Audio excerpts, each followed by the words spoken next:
TV news सबसे तेज। हमारे चैनल को देखने के लिए लाइक करें, शेयर करें और सब्सक्राइब करें। और देखिए आज की ताजा तरीन खबर। ग्राम पंचायत गुंदौली में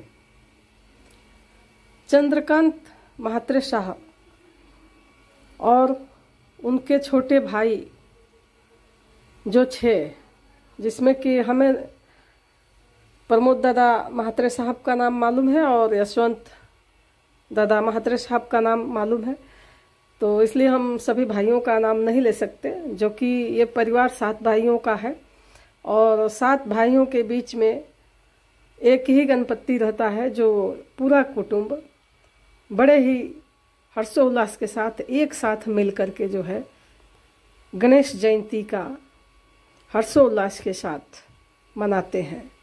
जहाँ पे आप देख सकते हैं कि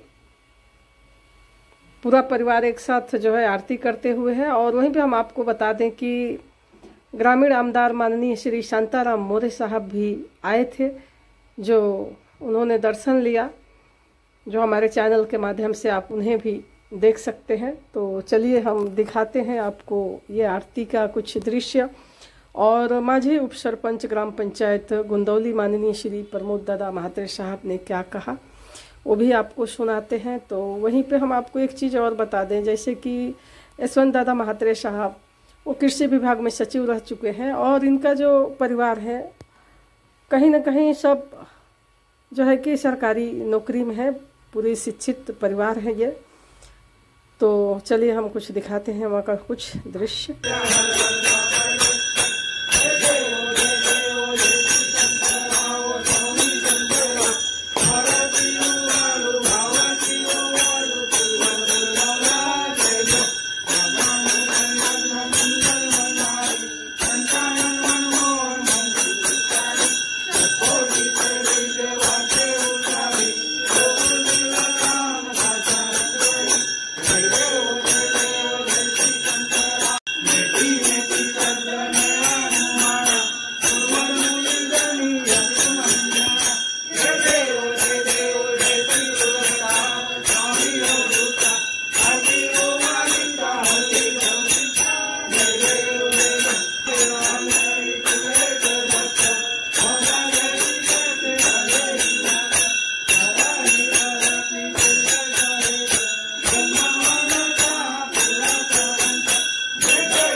गणपती बाप्पा मोरया. सर्व हिंदू भक्तांना भाविकांना गणेशोत्सवाच्या खूप खूप शुभेच्छा. आमच्या आगरी कोल्ह्यामध्ये गणपती बाप्पा हा खूप लोकप्रिय आणि सध्याचा गणपती आमचा देवता आहे आणि गणेशोत्सव आम्ही मोठ्या भक्तिभावाने आनंदाने दरवर्षी साजरा करत असतो. आमचे वडील स्वर्गीय परमपूज्य स्वर्गीय अनंतराव म्हात्रे यांनी 50 वर्षापूर्वी आमच्या घरी गणपती उत्सव चालू केला आणि आजपर्यंत आम्ही मोठ्या आनंदात उत्सवात आम्ही गणेशोत्सव आमच्या घरी साजरा करत असतो. आमच्या गावामध्ये 60-70% लोकांच्या घरी गणेशोत्सव साजरा होत असतो. कोणी 1.5 दिवस, कोणी 5 दिवस, कोणी अनंत चतुर्दशी दिवशी गणपतीचं विसर्जन करत असतो. खरोखर म्हणजे जेव्हा गणपती बाप्पा आमच्या घरी येत असतो तेव्हा आम्ही सर्वजण मोठ्या आतुरतेने वाट बघत असतो. गणपती बाप्पा येणार म्हणून 2 महिन्या अगोदरपासून आम्ही घरात रंगरोटी साफसफाई करत असतो. बाप्पाची आरस डेकोरेशन बनवत असतो. बाप्पाला वाजत गाजत आम्ही आणतो आणि गणपती बाप्पाची प्रतिष्ठापना करीत असतो. गणपती बाप्पा बसल्यानंतर आम्ही प्रत्येक दिवशी 2 टाईम आरती असेल, भजन असेल, भक्तिगीतं असेल सुंदर कार्यक्रम होत असतो. आणि आमचा महिला वर्ग पण संध्याकाळी त्यांचं जेवण आटपल्यानंतर गौरी गणपती गाणी बोलून नाचगाणी करत असतात. खरोखर म्हणजे गणपती असल्याने घरामध्ये खूप चैतन्य, आनंदाचं आणि उत्साहाचं वातावरण असते. कारण गणपती बाप्पा हा सुखकर्ता, दुःखकर्ता आणि 64 कलांचा अधिपती, बुद्धीची देवता असा हा कुठल्या कार्यक्रमाच्या प्रारंभी आपल्या गणेशाच्या नावानेच नामस्मरणाने सुरुवात होत असते आणि सर्व विघ्न दूर होत असतात गणपतीच्या नावाने, गणपतीच्या दर्शनाने. मी गणपती बाप्पा चरणी एवढीच प्रार्थना करेन का आज आपल्या भिवंडीमध्ये भिवंडीची अवस्था खूप बेकार झालेली आहे. कारण गणपती बाप्पा येणार आहे पण गणपती बाप्पा सर्व विघ्न दूर करणारा असतो, पण तो गणपती बाप्पा आणतानाच रस्त्यांची खूप दुरावस्था, खड्डेमय रस्ते आणि ट्रॅफिकमुळे खूप लोकांना त्रास झाला. खरोखर म्हणजे भिवंडीचे जी काही अवस्था झाली आहे ती खूप दयनीय आणि बिकट अवस्था आहे. ज्या काही मूलभूत गरजा असतात, शिक्षण, आरोग्य आणि रस्ते, या बाबतीत भिवंडी खूप मागासलेपणा आहे. औद्योगिक नगरी आणि आर्थिक विकासाच्या बाबतीत भिवंडी पुढे आहे, पण विकासाच्या बाबतीत काही शून्य दिसत आहे. म्हणून मी सांगतो का गणपती बाप्पा चरणी आमच्या भिवंडीचा विकास होणे आणि राज्यावर जे काही दुष्काळी संकट आले ते दूर करावे. पूरपरिस्थिती निर्माण झालेली आहे, लोकांचे, कामगारांचे, शेतकऱ्यांचे खूप नुकसान झालेले आहे. बाप्पा सर्वांना आनंदात, ऐश्वर्यात ठेव, हीच मी बाप्पा चरणी प्रार्थना करतो. धन्यवाद.